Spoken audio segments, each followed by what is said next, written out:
How do you reteach language to someone who's had a brain injury and lost their language?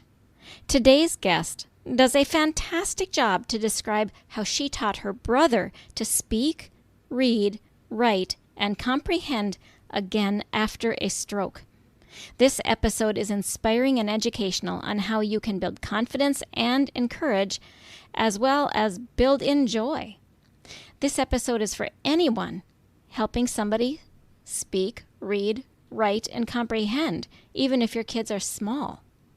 You will be enlightened on how these methods work for first-time learners, as well as if you are helping somebody relearn. You will also learn how games make a huge impact in learning and the power of play to find progress. You are going to love this episode.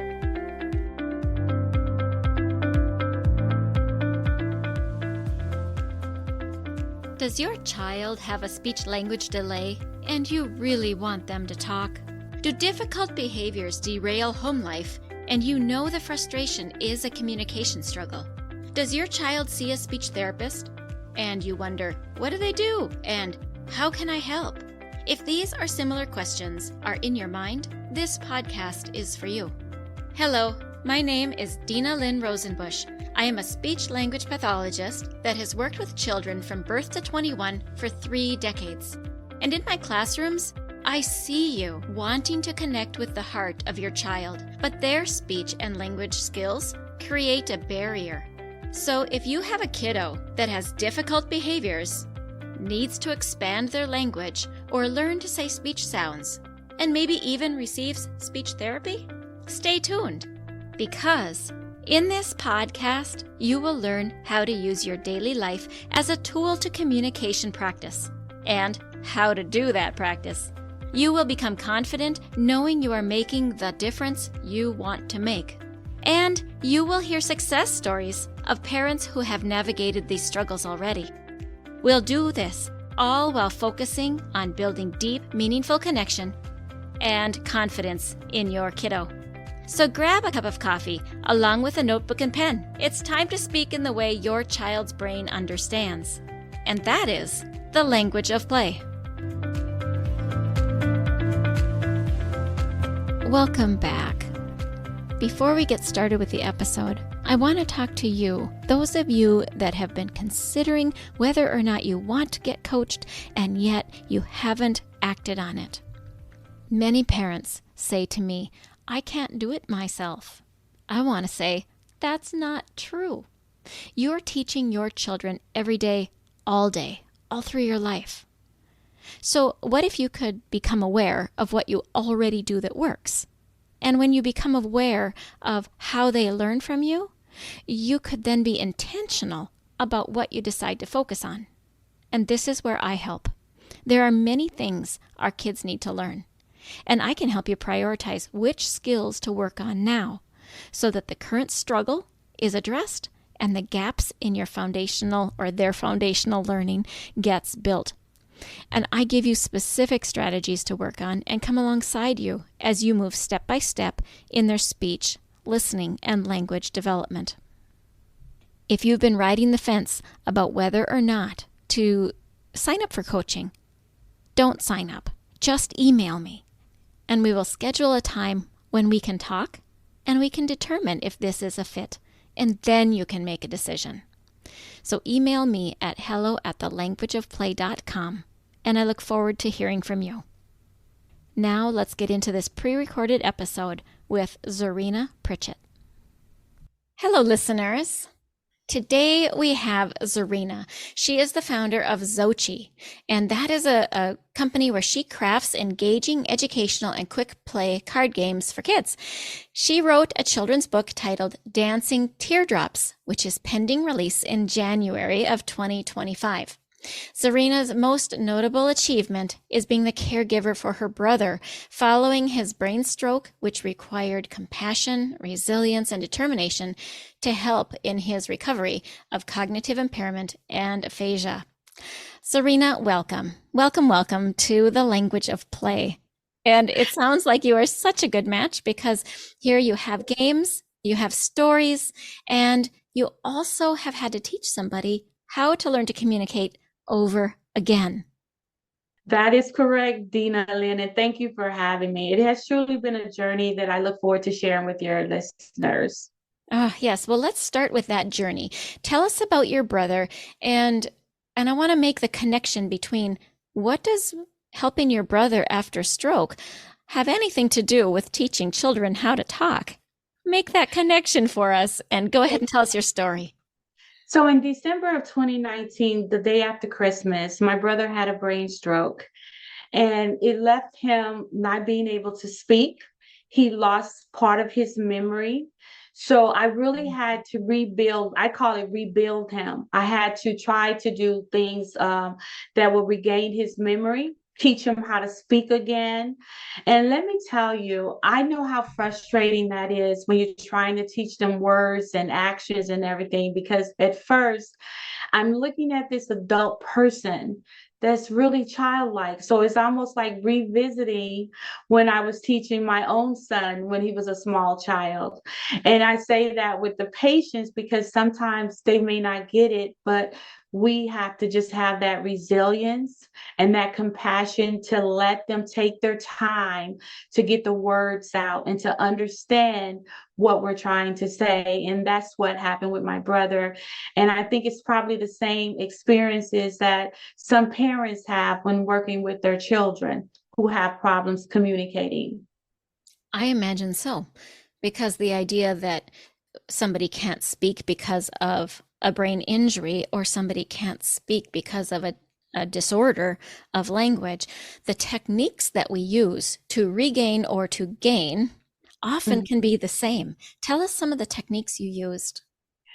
Well, with my brother's aphasia, the issue that he Oh, had let's was, stop. Let's stop right there and define aphasia for our listeners. well, the way I understand it, because I don't Yeah. have a clinical background, with him, it's like he wanted to speak. He knew what he wanted to say, but it wouldn't come out. So his words were very choppy. He also had difficulty comprehending some things and trying to write things in writing. He couldn't connect the dots that way. And so some of the things that I started noticing was first, build their confidence. I had to build his confidence that even when he was making mistakes, I would be like, that's okay. Take your time. And then I would say the word and then I would ask him to repeat it. And so we would do exercises like that. And then I also wanted my brother to read out loud, get him a book and just go over the words with him. And what I was trying to do is I wanted him to hear his own voice, Yeah. become familiar with his voice, accept his voice, and to know that your voice doesn't have to be the same like my voice. Because I feel like from watching him when he was struggling, I think it really bothers them because they can see that natural flow that you have. And so they want to do the same thing, but the aphasia made him chop up his communication comfortable with that illness first. Okay, I have aphasia. I don't have the rhythm like I had before, but this is what I can do. And then I also incorporated word find. The reason I had word find because words, if you think about those word books, they have various words, and he would have to search out his vocabulary by letting him just find the words. And then sometimes we'll talk about those words, like how do you find this word, and then have him search. And then we also play games. I found games to be very useful. Any kind of game that you can have them to verbalize, do action, to try to bring, also if they have any cognitive issues, you can bring that into play with games. So I find a variety of things. Yeah, I think you have a wonderful slew of variety. And some of the things that you've said that I want to highlight is you said first that you needed to build his confidence, Mhm. encourage him and help him know how to do the next thing by repeating. And then you also said about his voice, that he had to get used to his voice. Did his Mhm. voice change due to the stroke? Oh yes, it was besides the choppy, it wasn't strong. My brother has a robust voice, but for some reason with the stroke, it was a little softer. You would have to tell him kind of speak up, and he felt like he was speaking up, but that could have been related also to the hearing and the temporary hearing impairment. But the reason why I said the confidence as well, because he started getting depressed about it. And I think sometimes of those who trying to help them, we want them to do well and they're trying to do well, but we don't realize the amount of energy, the amount of focus that they're trying because they want to make us happy. They want to feel Yeah. good that they're making progress with us. And so I think it's very important that you be mindful of your child's emotional well-being as well, because we Mhm. can't push them too much and we may not think we're pushing them. So during that process, I pretty much learned to watch him and study him. And we don't do that too often. We just, the clinicians know by experts, but you know your loved ones because you live with them. And so I watched my brother, and I can tell when I was pushing him too much because he started shutting down on me. So look for those signals. Yeah, yes, that is super important and a really, really good thing to call attention to focus on and notice our kiddos. Like some of our kids aren't having a different voice and they're not frustrated in the same way, but still the concept that you're saying to be able to focus on the child, notice what it is that they look like when they are starting to get overwhelmed, when they're starting to feel pushed, and to know our children, and then figure out when the back off is so we can encourage, we can build up their confidence, but rather than say one more, one more, one more, and then we end up discouraging. Yes. It's an important point. Now, you also have um, a lot of professional help with your brother, right? Actually, I did not. You did Dina, not. because his stroke happened in December of 2019, Oh, yeah, right before COVID. after Christmas. And so everything was in play. He was in a hospital. And at the time he was released, COVID, everything started shutting down. Ah, So they sure. weren't able, the physical therapy wasn't able to continue therapy. We could not get appointments. And so that's basically why I just sort of like went back to how it was when I was teaching my son. I went back to the basics with my brother. And it was very stressful. It is so stressful when you can't get access to the resources you want. You want them to succeed. But when the resources are not there, you have to go within yourself, I believe, and think of some creative, basic things that you can do to continue moving them along. Okay. So, how or what were some of those creative things? Because I want to first commend you. That's amazing. I would imagine that there were other people in that same place that didn't rise as much as you did. Congratulations. That was, Yeah. I want to commend you that I know that's not easy. So, first, I want to acknowledge that. Mhm. Then I also want to ask you to tell us some of those strategies you used because I know that you make games. Did you use your own materials? How did you teach your brother? And what does this work also with children? Well, I think with me, my background is storytelling as well. And so I might have been a chatterbox during that time because I did a lot of talking because I wanted him to hear my voice, see the rhythm, and point out things and try to encourage him to have a conversation with me, even though I knew it was difficult. Because what I didn't want him to do is start feeling bad and not want to speak. So I try to create ways to have a conversation, like if we're going places, like, oh, wow, did you see that? And he'll turn, what? I said, no, did you see that? And then he'll calm down sometimes and he'll get the word out. But I tried to make it like it was normal.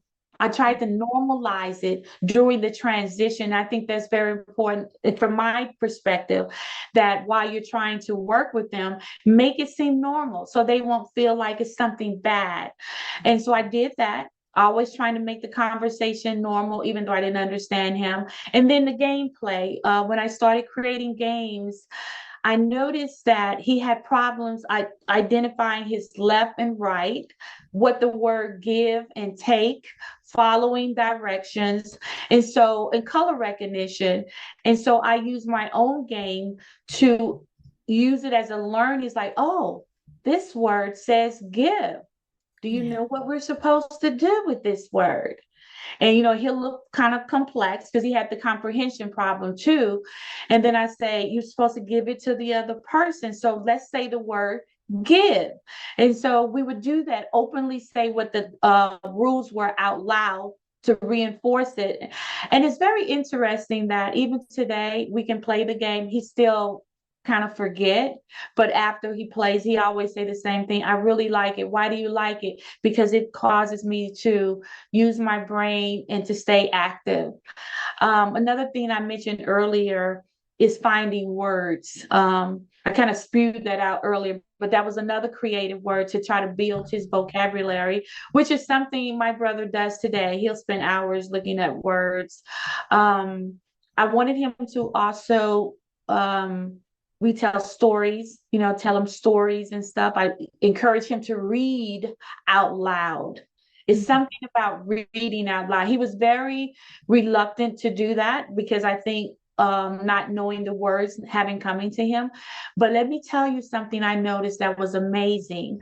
When he started reading out loud, listening to his voice, trying to enunciate the words, it seemed like his speech started gradually getting better. And I think it was the healing part, but I think it was the confidence that, you know what, I can do this, I can speak. And there was no push. So I think if we allow them to grow at their organic way, but reinforcing them and incorporate other things you can do, like cooking a dinner. Oh, I'm making a dinner and this is a biscuit or this is whatever.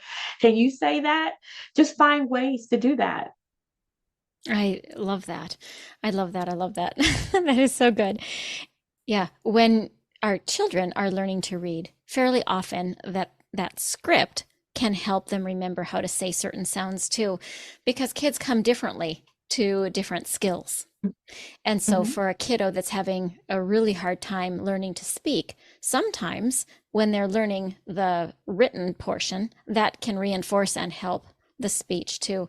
Your brother being older, you did it in that direction. And sometimes for other kids, I have done it in that direction too when they're older and come to me. So Mhm. that's very good. Thank you for sharing that. Um, if you were to name one thing that you thought was the most powerful thing, what would it be? Or one of the most powerful things What? Give me of more. in what you were using as tools and strategies that bridge the gap? Building his confidence, encouraging him, obviously, is a foundational piece.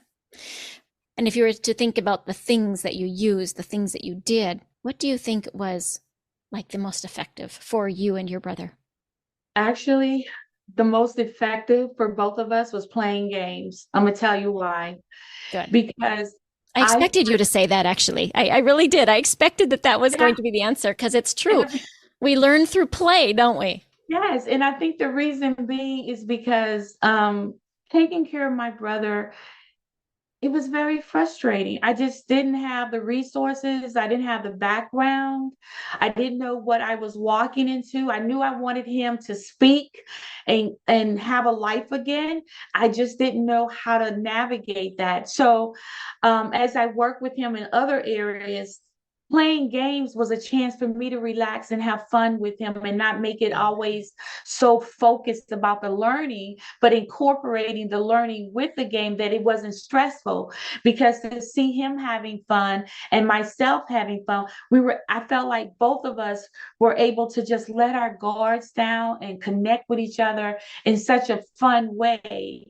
And I think that is an opportunity for parents to teach communication, is to play a game. You can turn anything to a game, really, with imagination, and just let you enjoy your child that moment and let them enjoy you as a parent and have fun. And so, yes, that is the most notable. That is the most exciting thing about caring for someone who's having difficulty communicating, is trying to teach them how to communicate by using a game. And they don't know it's a big deal because they're having fun with you and you're laughing and you relax.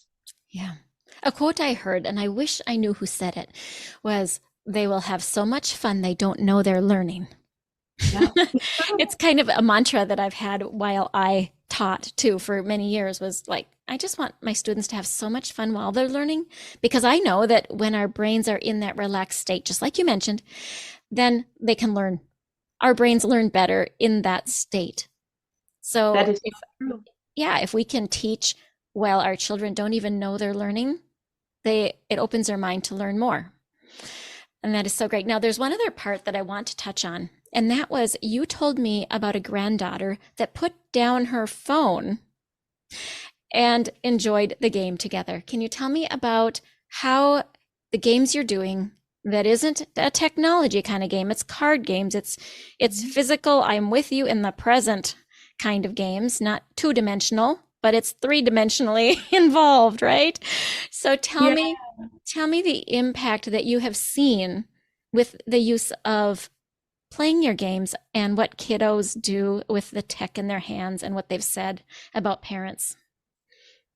Well, actually, I would like to just share a bit. The game came to me in a dream in 21. And I think it came to me at a time where my brother was getting better and I needed something for me because I had just retired in 2020. And so when I developed the game and played it with my granddaughters, I noticed they were always on their phones. And that bothered me because we had incidents where one was on the phone so much that her grades was dropping. And then the other sister would go into these little chat boxes thinking you're playing with other kids. When we found out she was actually talking to a grown up that was in Russia, but she thought it was a kid.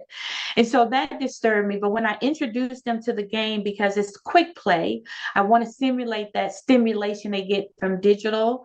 Yeah. And one of the granddaughters, the youngest one, I have to say she had some issues with emotional regulation. If you know what that means, when they have these little outbursts, we didn't know she had that issue. She started throwing the cards and stuff, but we kept playing with her and she finally got better with it. And I asked her, I said, why do you like this game? And she said, Gigi, I like it because it's quick. And then two, she said, when you're on your phones or you're playing video games, you're always by yourself. And she said, with your games, it's quick, but I can play with my family. And then also it creates memories with my parents because otherwise, they're upstairs and we're downstairs. And I just really like it when we come together and have fun together. And so that just really Mhm. motivated me to think she's probably one out of so many kids. They love what their parents are doing for them, but what they really want is you. They want some of your time to create. I call my slogan giggles and wiggles of fun, that they connect with you. You find out what's going on with each other. And basically, when I play my games, I do it intentional. While we're playing, I ask my girls about school, what's going on with life. For some reason, they open up because why? They're relaxed. There's no guards. We're just having fun over the conversation. So gameplay is really good, guys. It's a great way to connect with your kids, to help develop their communication skills or what other skills that they need in a very safe and secure environment. Plus, they're having fun with you. Yeah, what a beautiful way to build connection. I love it. Zorina, you are a woman of wisdom. Thank you for being here today. This is so powerful. In the show notes, I am going to put the link to your games. And what I'm hoping is that you will tell the name of the game and the name of your business before we go. Okay. Oh, thank you for that opportunity. The name of the business is ZoChey. ZO is part of my name, and because people ask me about how to come up with that name, and the C is in honor of my mother. Her name was Siesta. She's no longer with me, and the Hey is about, hey, come try this amazing game. So that's how ZoChey is spelled, ZoChey. The game is Zomatic Shift. That's my brand because nomads move around a lot, and my brand of game is to try to have that interactive engagement, to have games constantly shifting and moving, causing players to just interact with each other. And since there's so much shifting, I just put the word shift on the end of it. That's the original game, but Pass and Play is the one that I really have a great deal of pride in, because I had an opportunity to play with special needs kids and to see them learn the game and modify it, and to have them enjoy it, and to know that you have a product that's inclusive. This has motivated me to make more inclusive games that they can play with it, just modify it. And so both games, Zomatic Shift and Pass and Play. And I have to tell you, I have a third game, Zomatic Shift Face Off, just finished off the print. I'm very excited about that. I just want to create engaging games where parents and kids come together, have fun, and love upon each other. I think that's something that's missing today. And if I can be impactful in encouraging parents, no matter what, to try to find games to play with your kids, just find something to play with kids, no matter what level of disability, make up stories, make up games. But And you're just, talking not on tech, right? You're talking in the 3-dimension kind of games, yeah, board games, card games, but yes. not sitting next to each other looking at the computer, because you're not engaging face to face. Yes, because doctors say they need balance. They recommend 1 to 2 hours per day of the digital. So if you were to follow that, you need the balance. And I And say that they often get 6 hours in school or more already before they they're come home. learning on these devices too. But I want to say this. If your kids are exposed to digital from educational perspective, and then you introduce them to entertainment, how do they get the social engagement? How do we raise a generation to be citizens in the future? And there's most of their engagement is being solo, or that short window at school. So it's important as parents to be the gatekeepers to make sure their kids are getting that social engagement for their well-being. There's too many kids feel alone and they're using their devices as their friend. No, they're entertainment. We're parents, family members. You're the ones that they need in their life. And that's what I'm going to continue to promote. And I hope my game will support that by giving them a product that they can have fun with, as well as fit into parents' busy schedules. Because they're doing a lot. They don't have time for a lengthy game. So if I can create quick play games, get in really quickly, engage your kids, laugh, have some fun, I'm very happy. I think I'm going to go buy your games. Thank you so much, Zorina. One final note for the audience that is listening. I just want you to imagine that you are awesome parents and your kids can grow up to be awesome as you imagine, but you have to plant that seed. Do not hand your children over to the digital world. I know the digital world is here and I know it's hard to get around, but you are the parents. And the most gift that you can give your children is you, time with you, getting to know you and you getting to know them. And I encourage parents to watch their children and study their children and find out what makes their child click, so you can give them the best of you and they can develop to be the best version of themselves through your support and your love. That's what I want. And so don't forget that. It's you. You're the greatest gift to them. You are. Fantastic, Zorina. Thank you for your wise words. And I wish everybody could see your face as I do while we're recording, because listeners, Zorina just glows when she talks about her games, when she talks about her brother, when she talks about the kids in her life. You can just see the love pouring off of her. Thank you for being here, Zorina, and sharing your gifts with the world. Thank you for having me, Dinalynn. Hey parents, I hope you found this episode helpful. If so, would you please take 30 seconds and share it with a friend who also lives or works with children? I would really appreciate it if you would leave a quick review for the show on Apple Podcasts. I read every review and it lights me up to know that this show is making a difference. Then come join my Facebook community, where you'll meet other parents who are dedicated to helping their children grow too. You'll find the link in the show notes. Thank you for joining me. Now it's time to go. Let's pop our kiddos in the strollers and go look around outdoors and see what we have to talk about.